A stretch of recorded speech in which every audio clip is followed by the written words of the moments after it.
कुछ देर बाद शौर्य को होश आया। उसने देखा भैरवी वहीं पर बैठी हुई थी। उसकी आंखों में आंसू देख वो परेशान हो गया। शौर्य, तुम उठ गए? क्या हुआ भैरवी? तो कुछ नहीं, तुम्हें लेकर परेशान हो गई थी। तुम अचानक मूर्छित हो गए थे इसलिए। हाँ, लेकिन तुम रो क्यों रही हो? मुझे भी, लेकिन यहाँ नहीं राजमहल चल के। मैं बिल्कुल ठीक हूँ। पता नहीं उस वक्त क्या हुआ था। मुझे तुमसे कुछ बात करनी है। फॉल्स।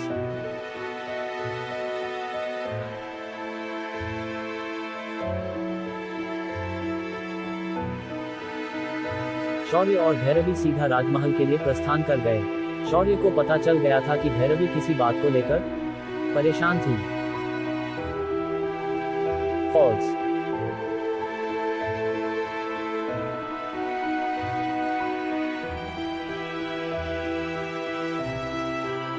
सम्राट रूप का महल में भैरवी ने आकस्मिक सभा कर करण, रूप प्रताप तथा अपने पिता विकराल को बुलाया। क्या हुआ भैरवी? यह आकस्मिक सभा क्यों? प्रश्न। पिछले 19 वर्षों से मैं, मेरे पिताश्री तथा मेरी माता ने सभी से एक रहस्य छुपा कर रखा हुआ था, परंतु आज समय आ चुका है कि वह रहस्य उजागर हो जाए। हाँ पिताश्री, अब ये रहस्य नहीं छिप सकता।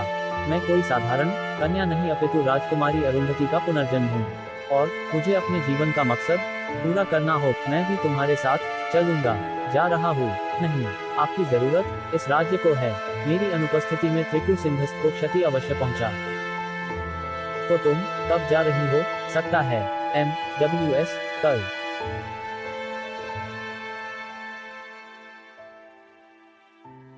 उनकी बातें वहां बैठा एक अजीब पक्षी सुन रहा था।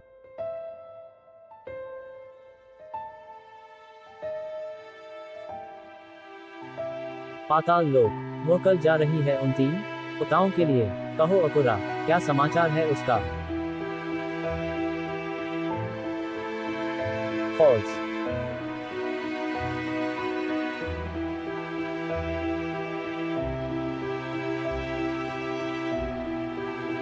ये उसकी अंतिम यात्रा होगी।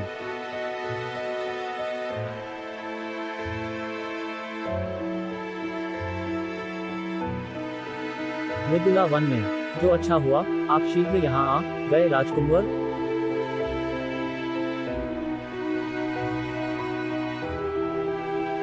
त्रिकु के राक्षस यहाँ आने वाले हैं। कुछ हफ्तों के पश्चात मेरी मृत्यु होने को है, पर ये मुझे उससे भी शीघ्र मृत्यु देना चाहते हैं, और मेरी मृत्यु हुई तो दुष्ट। फॉल्स।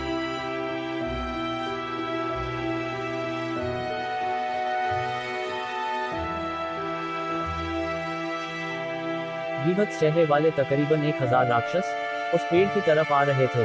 उनके एक हाथ में तलवार तथा दूसरे में भाला था। वहीं रुक जाओ, अन्यथा अपनी मौत को आमन। अब ये बच्चा हमें मारेगा। सैनिकों कुचल दो इसे और पी जाओ। इसका सुस्वादिष्ट रक्त पान करो। सभी सैनिकों ने एक साथ करण पर धावा बोल दिया। करण अपनी तलवार के बलबूते उन सभी के सर उनके धड़ से अलग कर रहे थे।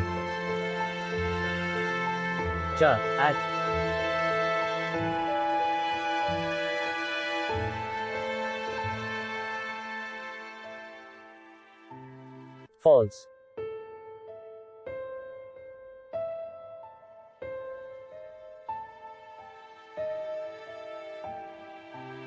तभी उनमें से एक करण पर पीछे से वार करता है। करण के पास कुछ करने का समय भी नहीं था। वो हाथ अपने चेहरे पर किए खड़े हुए। तभी एक ऊर्जा के साथ वहां के सभी राक्षस जमीन पर रक्तरंजित हो गए। ज़ेड। फॉल्स।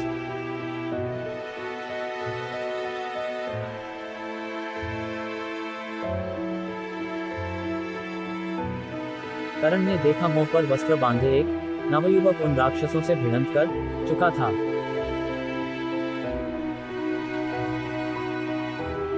फॉल्स।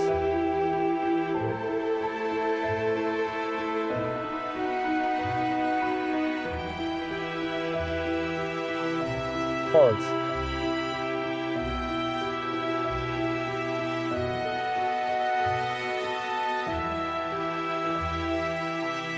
थोड़ी देर में उन सभी राक्षसों के मृत शरीर से निकलते रक्त से वहां की धरा लाल पड़ चुकी थी। तुम कौन हो? फॉल्स।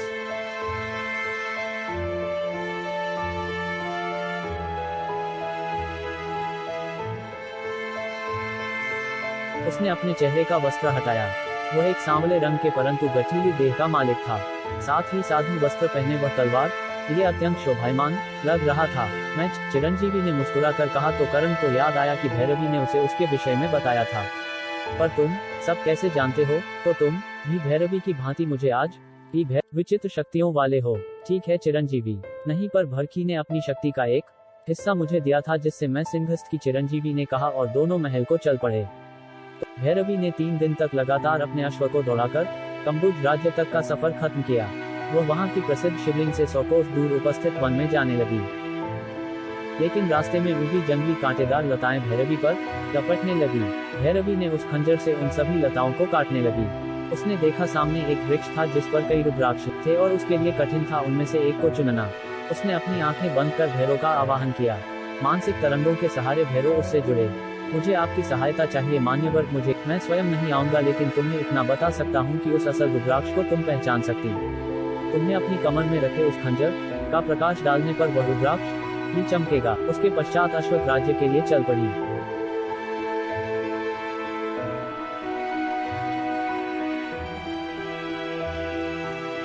फॉल्स।